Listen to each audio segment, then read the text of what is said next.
Hello DevOps friends! How is everyone? Welcome to my channel. I'm Jochen, the Monospace Mentor, and this is my office hour.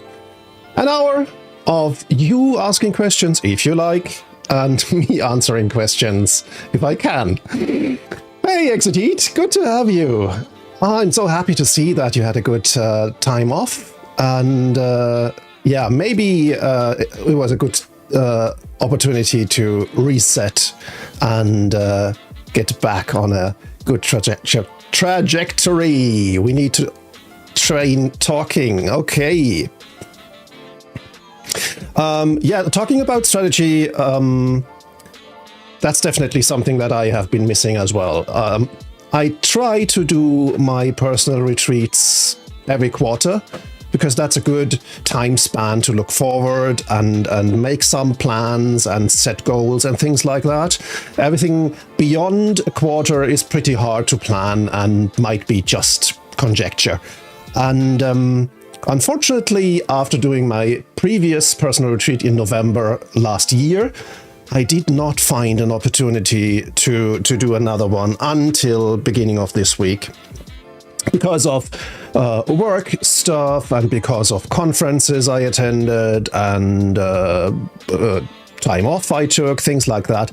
So I basically went more than half a year without any strategic thinking, strategic planning, and especially thinking about issues that I was experiencing. For example, not being able to allocate my time in an effective way, meaning I was very unhappy with what I got out of the time that I spent working. I was very unproductive, and that made me pretty sad as well. And so it was a good time.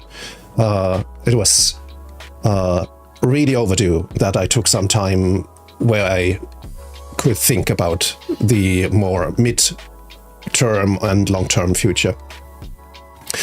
So maybe you can steal that time away eventually, maybe in pieces of half a day or something, where you say, okay, I'll be off to a coffee shop or something like that, and do some work there, where you don't look at email, don't look at your daily task list, and simply take out a notebook and make a few notes about the things that you experienced recently that were good, that were not as great, and need some change or something like that.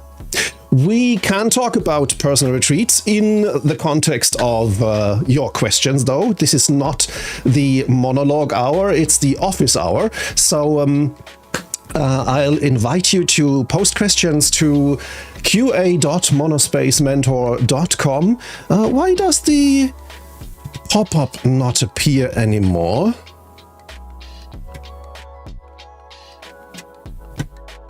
Let me quickly fix that while everyone can take some time and go to qa.monospacementor.com, where you can directly type in your question. I can get it on screen, and then I'll do my best to answer it.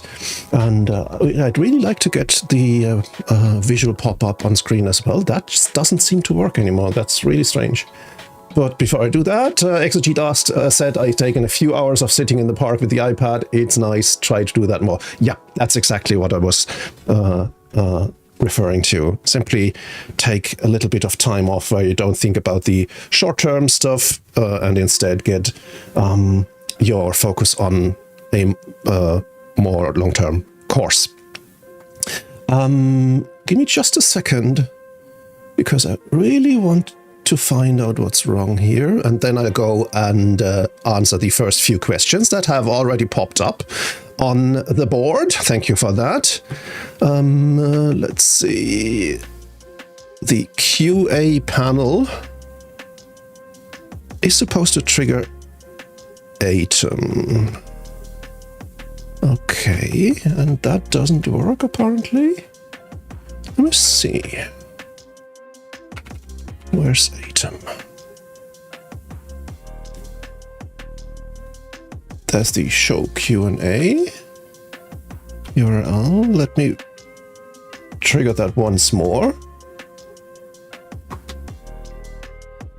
Yep, that got triggered, but is it that Atom didn't have access to OBS? Let me see. Integrations.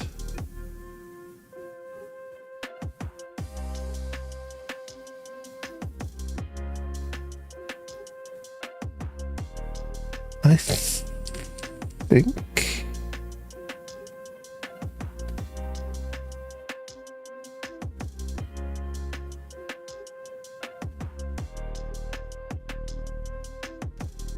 Let's see, maybe this works.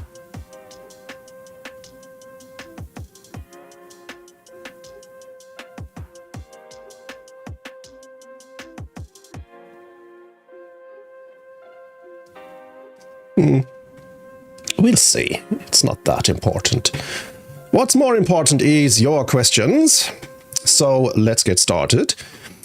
I'll pick them in the order they come in, but you can influence the order as well by using the upvote, the like button, and stuff that gets more upvotes gets prioritized.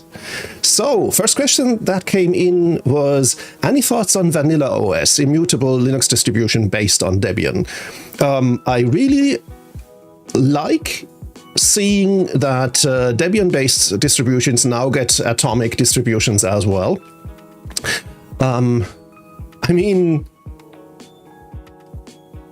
if you know me, you know that this question basically just manages to trigger me gushing over atomic Linux distributions.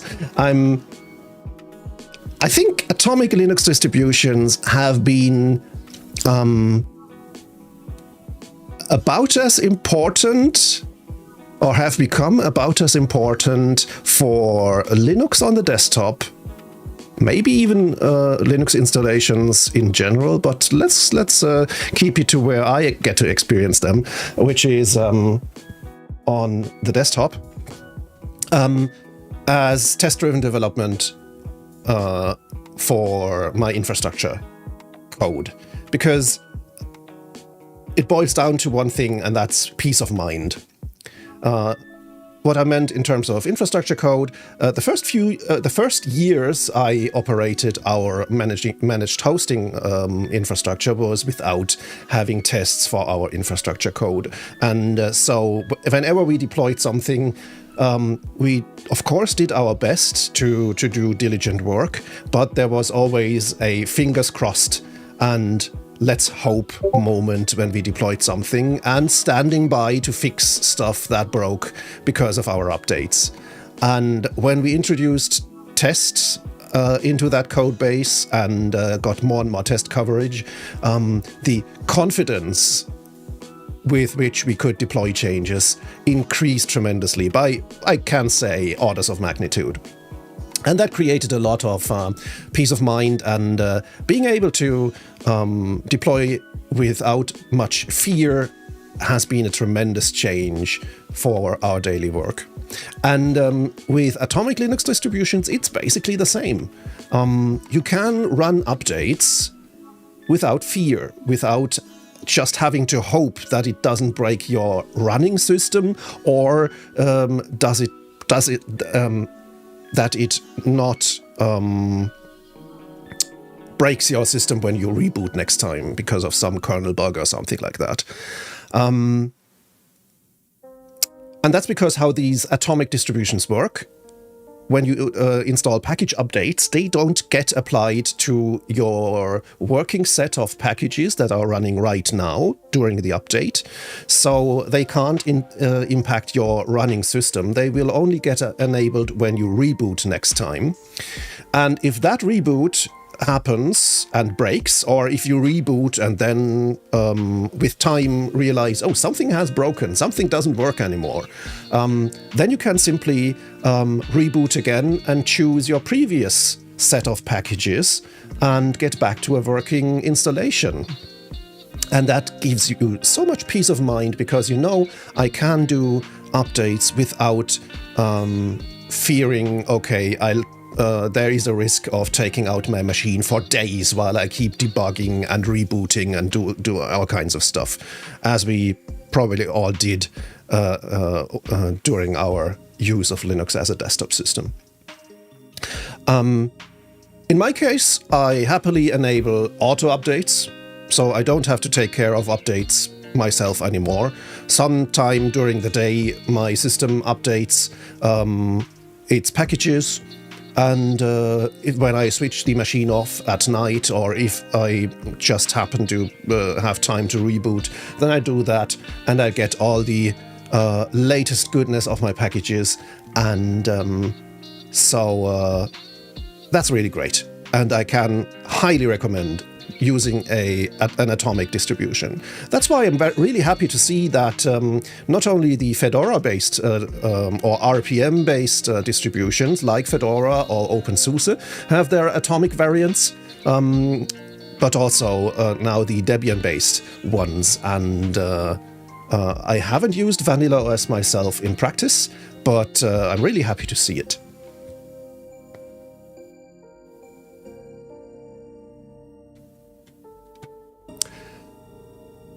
And this applies not only to this question, but also to any question here. If you'd like to go deeper on something, if there is something that you didn't understand from my answer, or that isn't really clear, or you'd like to follow up on a specific aspect of what I've been talking about, then simply ask more questions on the board on qa.monospacementor.com. Look at that. Atom works again, and we get the nice little pop-up as well. Good. Next question. What's a good way to start DevOps? I assume you mean to get into DevOps engineering, the whole DevOps ecosystem.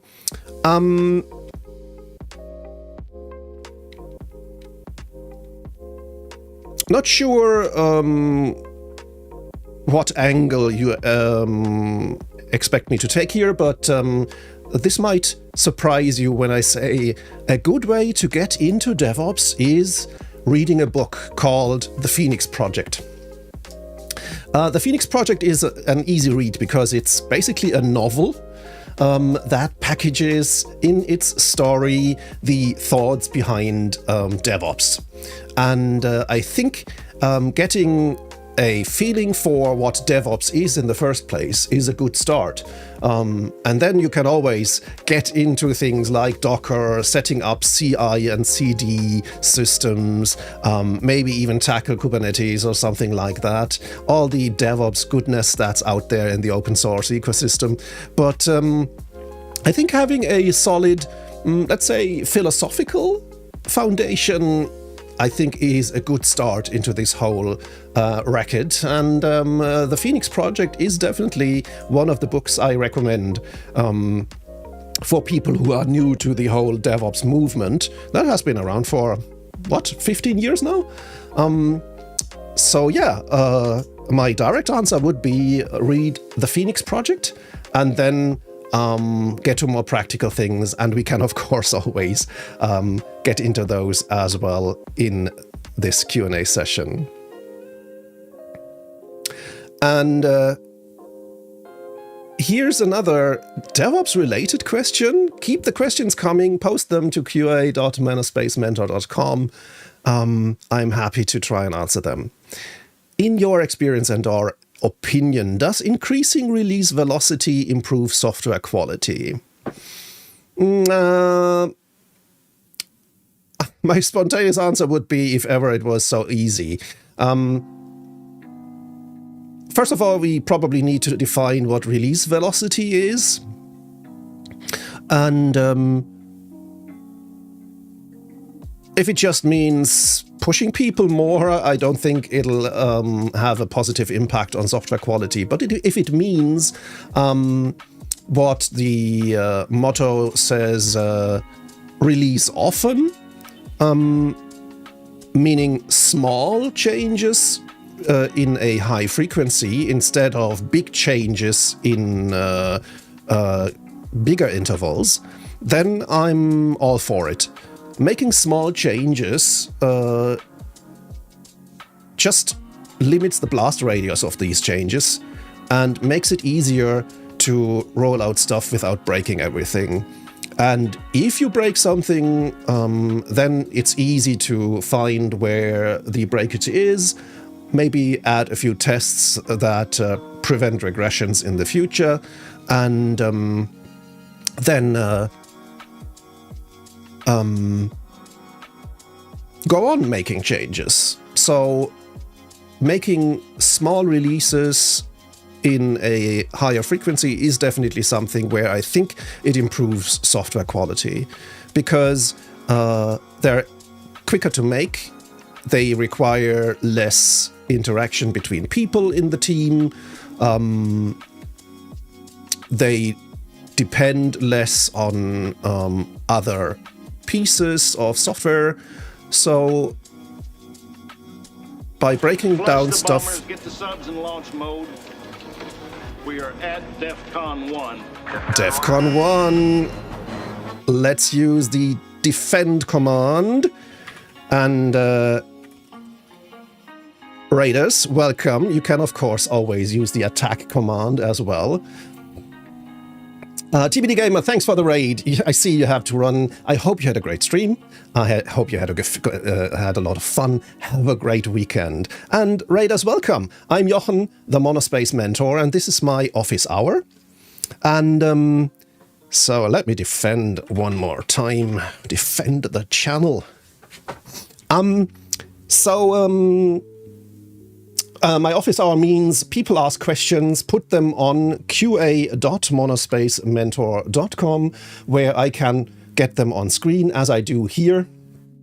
And I simply go and answer them. So if you have any questions about software engineering, system administration, DevOps, IT processes like we're doing right now, IT career, anything that you'd like to ask and never dare to, this is the place and this is the time. I'll do my best to answer things based on a few decades of experience in the industry. And so yeah, I hope you had a great stream with TBD Gamer. And if you like, pop onto our Q&A panel and ask questions. So at the moment, I'm answering the question that is on screen at the moment. In your experience and or opinion, does increasing release velocity improve software quality? And my answer is, if release velocity means shorter intervals with smaller changes, then I'm all for it. It means that you can easily change course. If you make a small change and realize, oh, that didn't go in the right direction, it's easy to switch direction and improve things. If you make a small change and it despite all the testing and stuff, breaks something, it's easy to revert that change. It's easy to fix what was broken and get it out again. Of course, you will also limit the fix to the fix itself. That fix shouldn't come with any additional functional changes. And basically, you're good to go. And it's easier to delegate stuff within a team if the changes are very small and have a small radius of changes in the application. All these things are definitely a positive impact on software quality, in my opinion. And actually, I can't see any negative side to this. The only thing is that your merge request or pull request numbers will increase more quickly, but that's a problem that GitHub or GitLab can deal with. And other than that, I don't see any downside to having frequent releases as long as they are really small. I hope that answers the question. If it doesn't, simply ask a follow-up question on the board.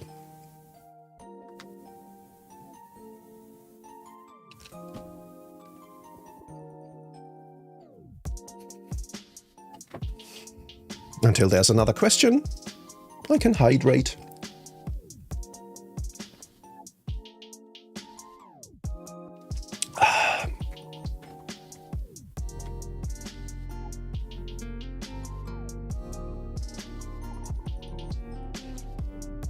Here's another question.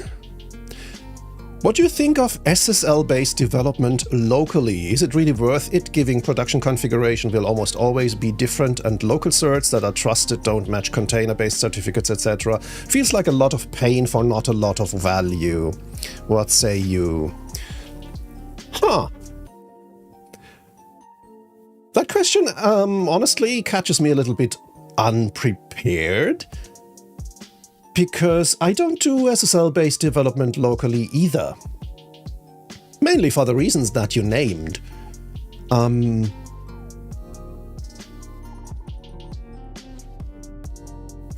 Let me give this a few seconds of thought.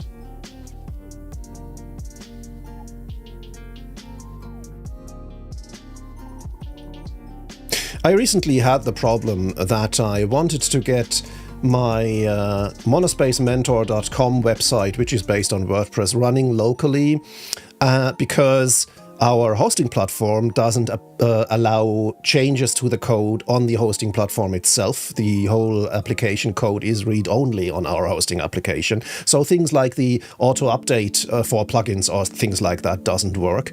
And I had to realize that many themes for WordPress also make local changes by maybe unzipping an archive they came with or something like that. And all these installation procedures, of course, break if the file system is basically read-only. So I had to find a way to get the website running locally just to be able to do the file system changes that were necessary locally, and then I could check them into Git and push them to our hosting platform. And that definitely was, as you say, a lot of pain. Because, yeah, I had to find a way to get things readable, writable, then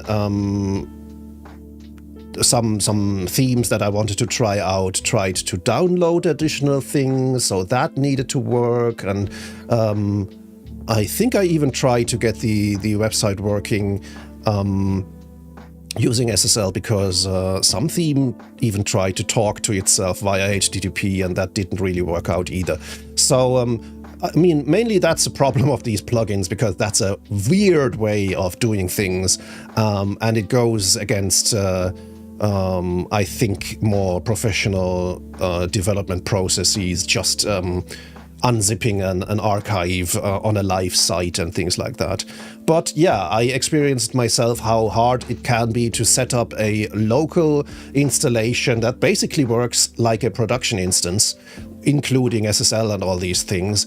I mean, Certbot definitely allows you to do things like that, especially if you do DNS-based authorization. You can get an SSL certificate from Let's Encrypt and all these things. But yeah, rarely I think there is a need for that. I mean, having to try these weird plugins is hopefully a very rare occasion, and I'm not going to try that again. I guess I'll rather use themes that don't require these don't require jumping through all these hoops. So yeah, I think I agree with your premise that this is a lot of pain and it doesn't give you a lot in return. A local instance should simply work using HTTP localhost, and if you need to try stuff out in a more realistic way, then it's a good idea to have a staging instance that is online, that gets an SSL certificate from Let's Encrypt, that might not have as many resources as your production instance. But I think your local development environment should be very simple and should not require SSL.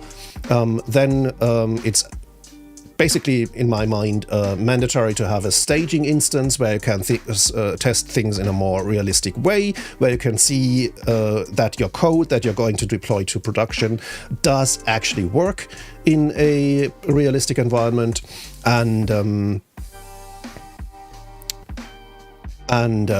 yeah, that I guess takes a lot of pressure of having to have a realistic local environment. Have a local environment that's simple, have a staging environment that's realistic, and then have a production environment that stays online. That would be my trifecta of work environments here. King Rodham says, every time I see Mono, I think they just grabbed a lion from Africa and learned how taught it how to code. Amazing, Björn. Thank you. You just want to see me blush, don't you? That's very kind of you.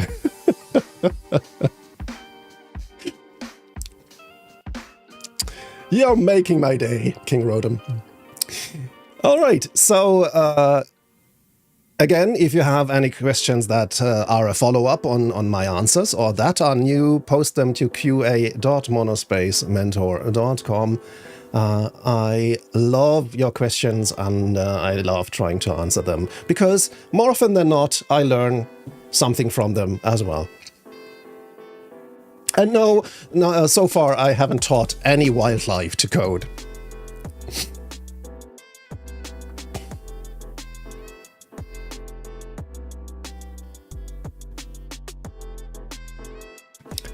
Actually, it said that extracting a zip reminded me of when we deployed Ruby 3.1 to prod, and WK-HTML to PDF had to extract a binary on first execution. Yeah, that's a big red flag. Rest in peace, WK-HTML to PDF. That's just not how you do things.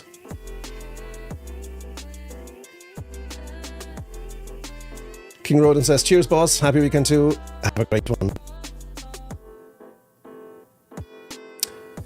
Napan Code says, yeah, that was my SSL question. It's kind of strange. Microsoft has spent a lot of time working on SSL for .NET local development. They launched Aspire and it's great, but if you create a custom resource for it using a container, there are too many hoops to get it up and going with SSL. I'm a completionist and want to work it so bad. I feel ya. Especially if there are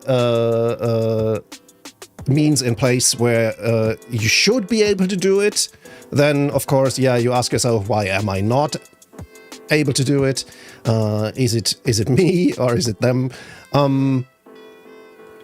But as you said, I mean, even if it's possible, what's your return on investment in this time? In this case, your investment of time. I just don't see the sense.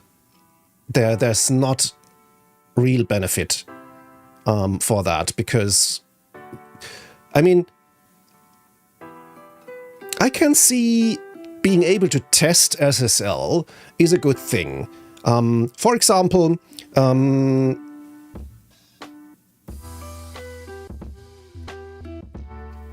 in our managed hosting infrastructure, the managed hosting platform of my company, we have a very distributed system where we have edge routers that take incoming HTTP requests, do all the SSL decoding, and pass on the incoming requests in HTTP, so unencrypted, so that, for example, the Varnish cache proxy can process these requests. Varnish, at least the open source version, doesn't do SSL at all. But that means that the application always receives requests. The actual application always receives requests via HTTP. And there needs to be a way for the application to tell if the original request came in via SSL, because if it didn't, then they probably want to redirect their visitor to the SSL connection, which means the application itself somehow needs to deal with SSL, in this case just being able to detect if SSL is in play or not. And so we had customers that had issues with this mechanism where, for example, they got into a redirect loop because the application always thought, oh, that request came in via HTTP from Varnish, so I need to redirect to SSL. So they redirected to SSL, and the request came in again, and they thought, oh, still HTTP, so let's redirect. And so that way, being able to test things, does our application behave correctly for SSL and non-SSL, might be something that's required, that's necessary. However, I think, and I still stand to my previous answer,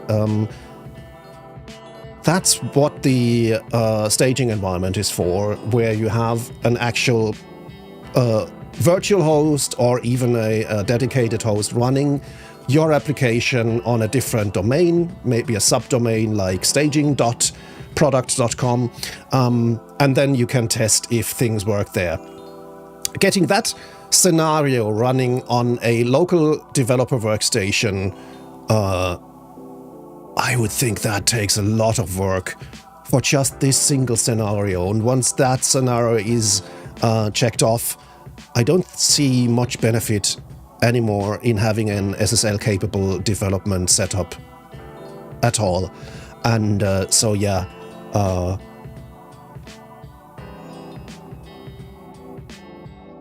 Fullesnabel joining us, welcome, says, I missed, what does running SSL locally mean? That means you can run your application on your development workstation and you can talk to it via SSL. So it has a web server that can talk SSL with a certificate and everything. And the question was, is it worth it to get this kind of setup? My answer basically was agreeing to the premise of the question. No, it's not worth it. Napankurt says, just for transparency, working on Kraken D as a component for an Aspire app.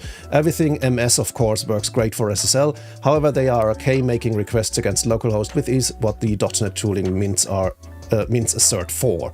Bottom line, container has to use the host.docker.internal to do this, and guess what those certs aren't minted for that. Frustrating. Yeah, it's just hard. I mean, it's not impossible, but what for?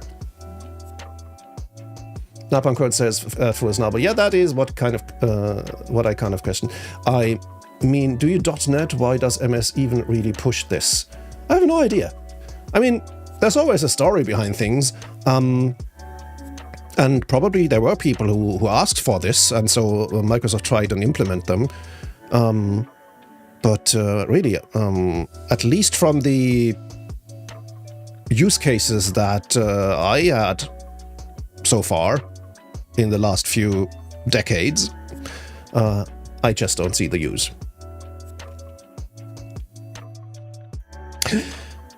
Now, again, if you're new to this, this is my office hour where I don't have to prepare anything except of setting up this stream, because it's up to you to do the program of this stream by asking questions on qa.monospacementor.com. No login required, no email address required, anything. You can just post your questions there, and I'll give my best to answer them. Napankurt says, anyway, good convo, thanks for the opinions. Thank you for asking.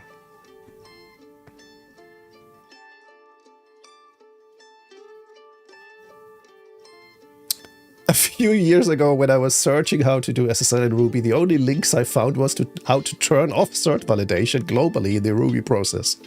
That sounds kind of hilarious as well. How to deal with the problem, delete everything. Yeah, that doesn't make sense, of course.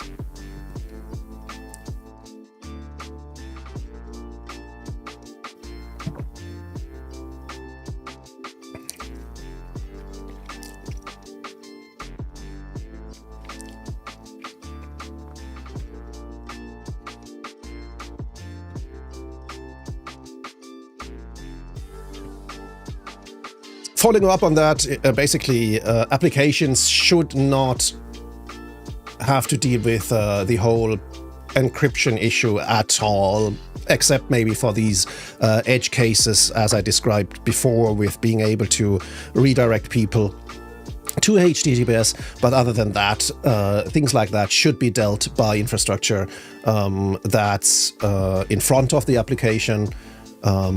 If only the web server that runs the application, but there shouldn't be any major parts of the application that deal with the question of SSL in the first place.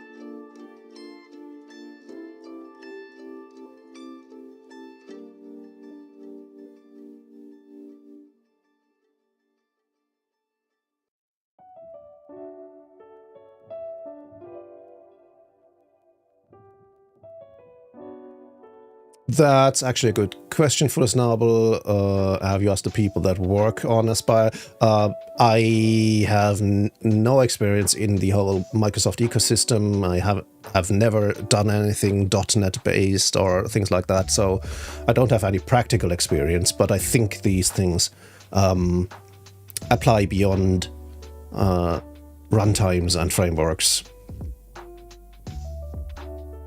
Napalm Code says, I opened a discussion on the Aspire repo. That makes a lot of sense.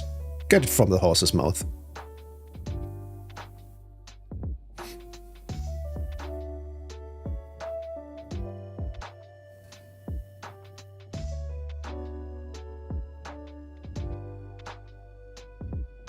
There's brilliant weather outside, which means I'm probably not going to go far beyond the actual office hour because, yeah, first of all, I want to get outside, and second of all, there's a burger to be made.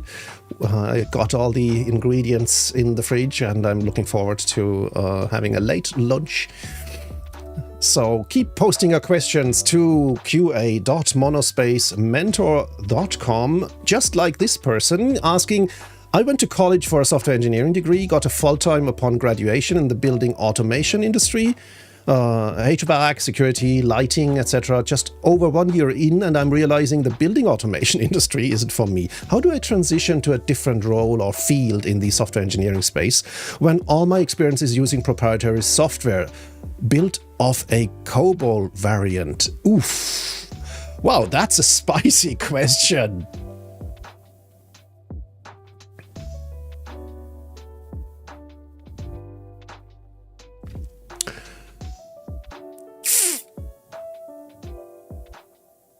So, I guess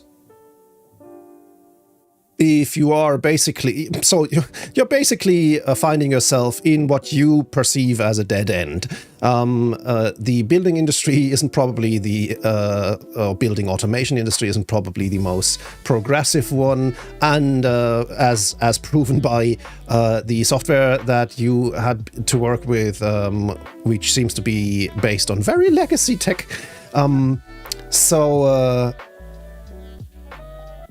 Yeah, I mean, it's definitely a good idea to look for ways to get to a more mainstream role and industry. And I guess it might be a good idea to start from the end of your question, which means get experience using non-proprietary software, using more general purpose applications and languages. So I'd probably try and find the time to get versed in a more mainstream language. And that could be all kinds of stuff. I mean, I'll always recommend Ruby because that's what I love. But of course, Python or other more mainstream languages are just as able to get you out of your dead end. So regardless if you're going into Go or Rust or Python or Ruby, it's definitely better than what you're dealing with now. And I mean, if you just graduated recently and didn't spend too much time in your current job, I don't think this will be much of a chink in your armor in terms of interviewing and applying to new jobs. So you still have all the opportunity to get to a more mainstream tech stack and job.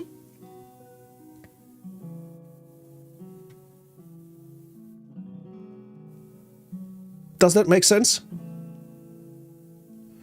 It sounds a little bit like me cosplaying as Captain Obvious, but I think it's a valid question, and yeah, try to be able to apply for more mainstream jobs by getting yourself familiar with more mainstream tech. That's basically what it boils down to. Every time an answer sounds that easy and obvious, I'm afraid that I misunderstood the question. So if I did, please keep asking, because I'd really like to help you out. Let's see. Fuller's Novel posted a link.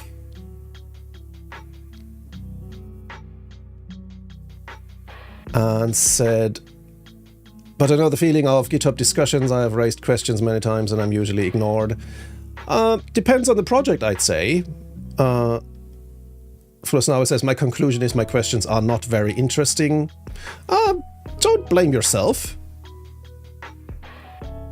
That's just one of many answers why your question didn't get tackled.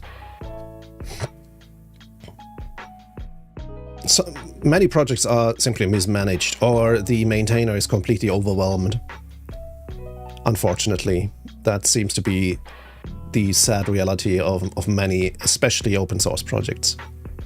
Napalm Code says, my conclusion is generally my questions are hard and thus no one wants to open those cans of worms. That's possible as well, yep. SeptoDev, who apparently asked the question, says, thank you. From what I heard after the ad, I agree. I'm debating if I want to learn Rust or Python. I want to do something with data manipulation. Okay, so sorry about the ad that blocked you from hearing my answer from the beginning. What I said is basically, if you find yourself in a perceived dead-end job, then it makes sense to make yourself more employable by getting experience with something more mainstream, a mainstream programming language such as Python, Ruby, Go, Rust, something like that.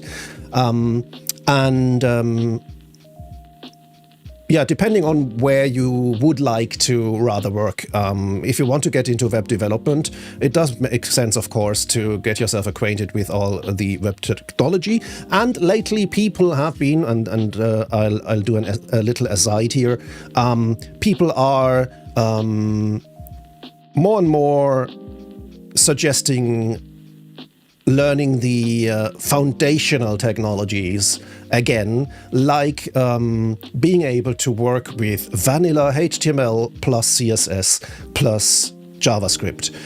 Not getting into these highly complex frameworks like React, for example,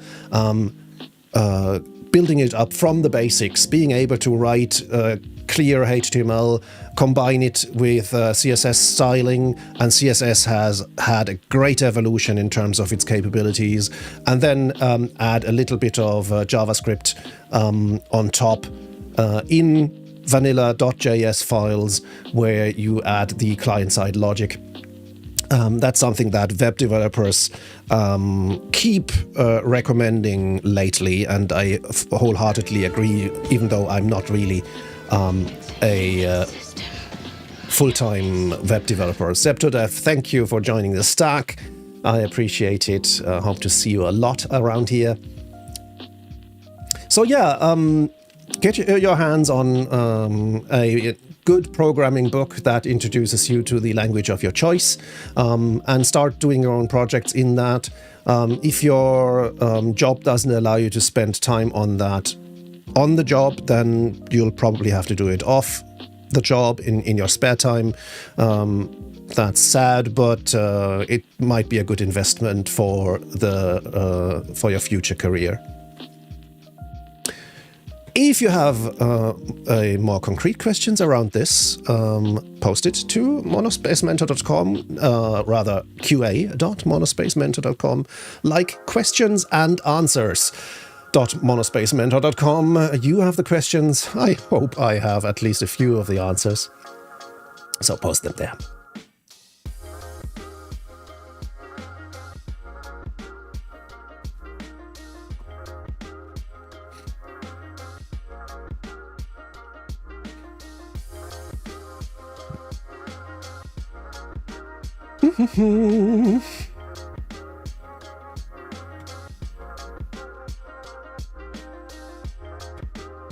Septo says, oh no, I'd have to work on it after work. The only time I have while at work when I'm working from home like today and our VPN software is down. Oh dear. Is that a good thing or not?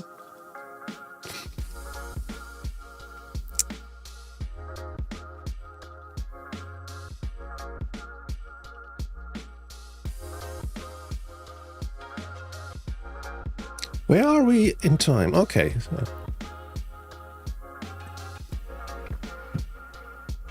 There's still a lot of time for you to ask questions.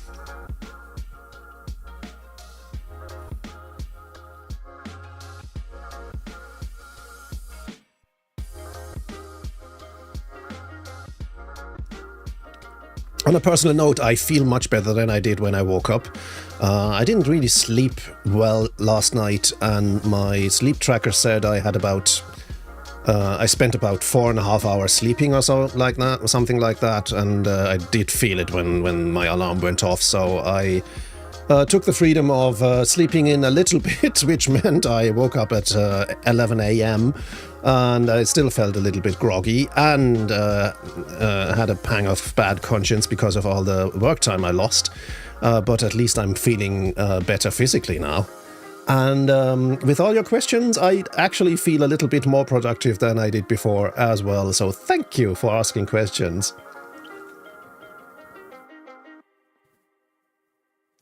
Septo says, no, it's terrible because I was in the middle of reprogramming a high school chiller system, so they're without AC right now. Oh dear. Yeah, I feel for them. Having to do education, and that I guess pertains to both the teachers and the students at current summer temperatures, doesn't really feel nice. Is there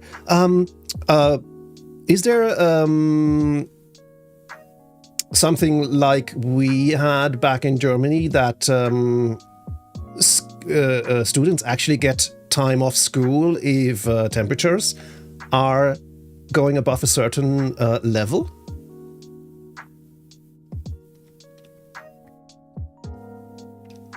Back in when I in school, we had these days when temperatures rose above, say, 30 degrees. We actually got time off school because it just didn't make any sense to cram students into a classroom and trying to do anything. Granted, we didn't have any AC as well, so I'm not sure if yeah, that probably had an impact there as well.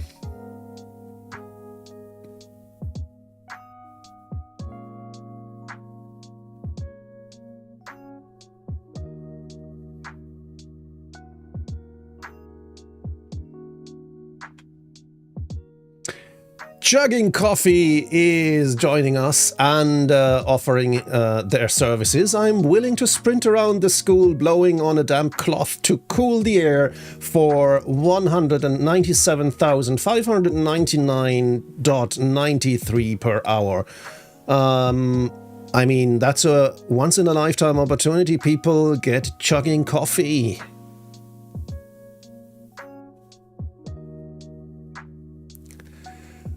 Fullesnabel says, back in my days, we had classrooms that were above the swimming pool and the humidity was 100% at about 30 degrees all year. That sounds like the worst place to have class at all. I mean, next to having your classroom on a volcano, that is just terrifying. Oh my God.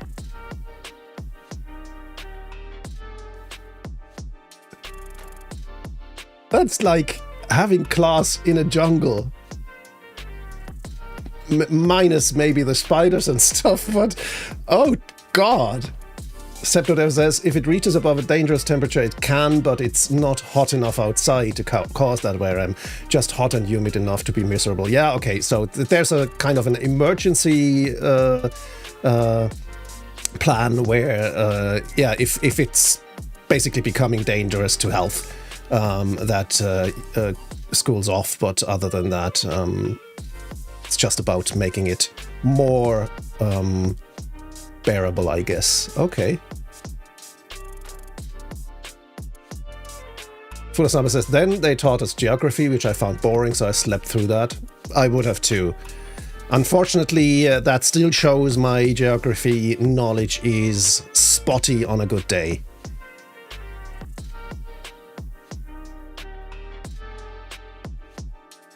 Oh, nowadays they just make the kids have remote class if that happens. Okay, yeah, that's of course an option as well. Doesn't mean their situation back at home is better, but at least they're taken care of by, hopefully, their parents, I guess. Napalm Codes agrees, world culture / geo. I fell asleep often, hated that class. Yeah. I just wasn't really great. I still remember my geography teacher calling me in front of the class. It might have been because I wasn't paying attention, though. That might have been a teachable moment. And he made me point out capitals on the map. And sometimes I didn't even find the country, let alone its capital. And I got quite the dressing down there. Napalm Code says, I blame the teacher. He was so monotone. That reminds me of Ferris Bueller's Day Off, doesn't it? All right, we have a question, so let's get back to a more on-topic question here. The question is, if your DevOps automation somehow disappeared, would you try to recreate what you have, or would you start fresh with some other stack? Ooh, that's an interesting question. So if fate forces me to rethink our DevOps automation, would I take a different course? I'm not sure. Because, you know, I'm in that situation already where there isn't a week when I don't question our current system and compare it to something that's more modern, with tools that have appeared since we built our whole infrastructure. So I guess I'm always in, as all of you are as well, I assume, in that greener pastures situation. And of course, I don't just decide to tear everything down and replace it with something more modern, with something that I know would be an improvement over our existing system. The problem is, tearing down our current system isn't the hard part, which in your premise would have been taken care of for me. Building up the new system is the challenge. And so I'd still have to do that. And as always, starting from scratch always seems easy because we want it to be easy. We wish it to be easy. But I mean, you tell me, is it ever easy? So I guess, no, I would try to recreate what I have, because that's what I'm familiar with. That's what's helping me out when I have to get up at night because my pager went off. That's what everyone on the team is familiar with. It would hurt spending this time building what you could call an outdated system again. But I don't think it would be a good idea to build something from scratch in that situation when you don't have any DevOps automation at all anymore. So I'd rather get to something that get back to something that I already know is working, instead of trying to get something working where I have an idea that works in my mind. But that really doesn't help if it only works in my mind. It needs to work at 2 a.m. on a weekend. And I don't think a solution that I built from scratch will ever do that in the first few months. So if we were deprived of our current DevOps automation, I would go and have us rebuild it, and then continue with our plans of how to replace it properly with a more modern solution. Thanks for the question. That was a great question.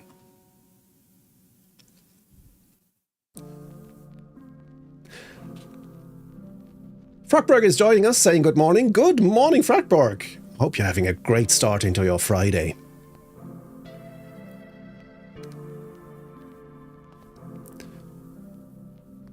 Foolish Noble says, I might have asked before, but when I streaming and people talk about DevOps teams, I get confused. When I'm on streams and people talk about DevOps teams, I get confused. I thought if you do DevOps, all teams do Dev and Ops.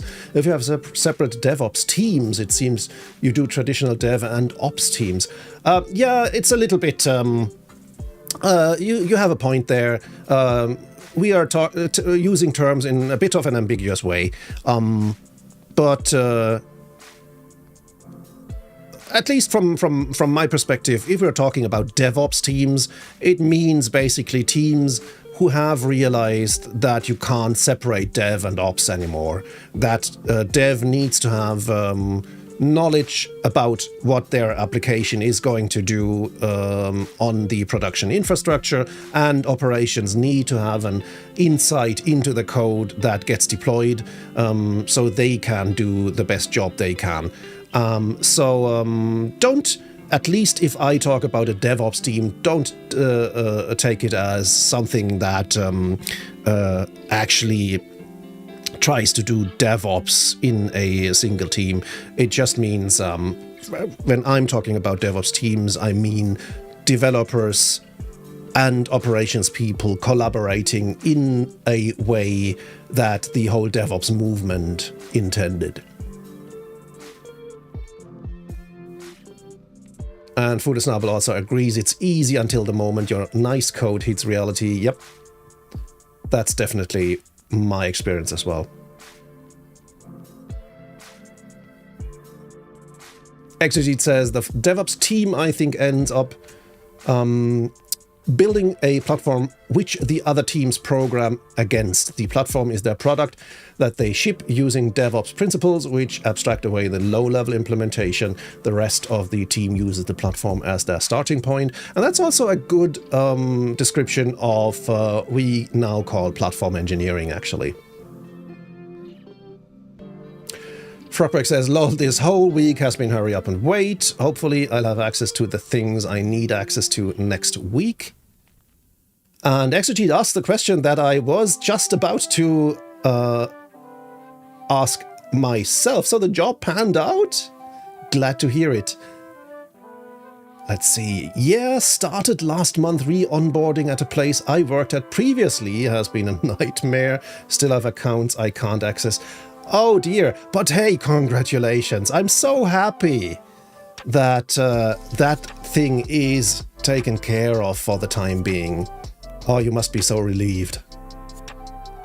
That's actually a great... that really makes me happy. That makes me go into the weekend very happy. It's 3 p.m. here now, which means the official office hour is over. You can still get 1 or 2 questions in if you want. I'm up for that. Post them to qa.monospacementor.com. But if there aren't any questions anymore, I won't complain either. Exegete says, if you're interested, check out Team Topologies for interesting details on that. Yep, definitely. Team Topologies is a great read on all these topics, on the DevOps team, also on platform engineering and how it takes cognitive load off people. I actually was in contact with Matthew Skelton, the author,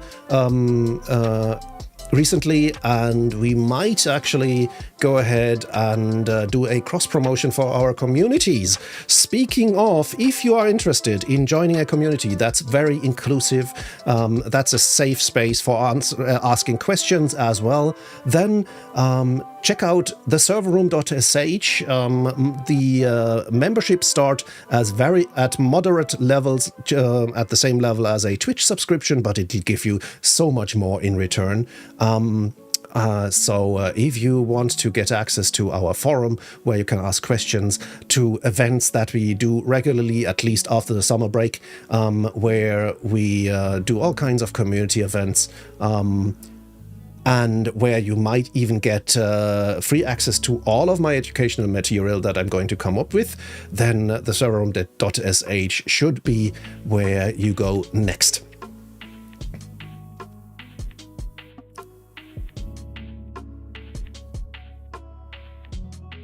Frogberg says, I already hate the work, but I'm happy to be doing it. So you're happy to be even able to hate your work, I guess. Okay, that's definitely an improvement. There's still room for improvement, but it's a step in the right direction. That's awesome.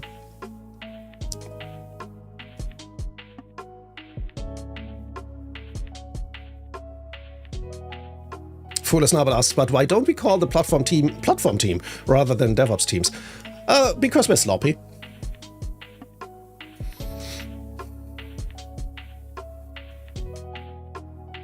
And I guess lazy because at least it inspires the right thought in people more, because DevOps is a more established term than platform team, I guess.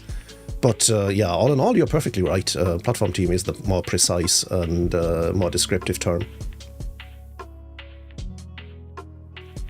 And Fragberg is right as well, because we have to come up with new titles all the time to justify our jobs. New titles, new terms for the same thing. You're not wrong there.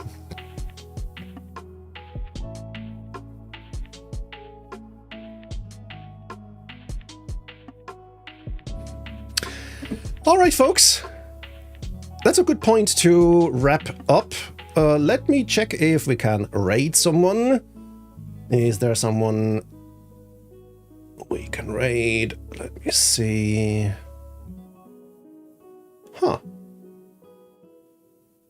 No one that I'm familiar with, apparently.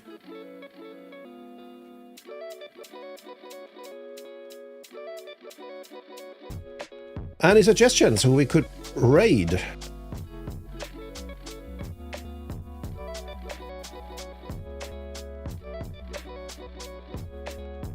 At least the raid panel doesn't suggest anyone.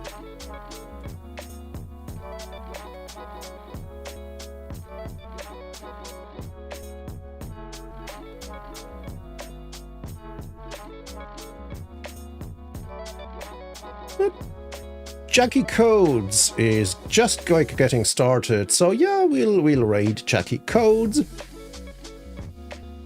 Does the raid command still work? And is it up to date? Yeah, it is. So let's copy that. And let's raid Jackie Codes. Where did you go? Oh dear.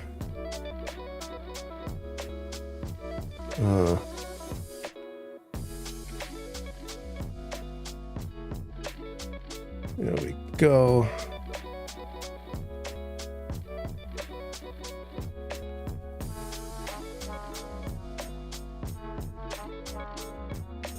Let's go. Have a great weekend, everyone. And I'll see you next week. Until then, take care.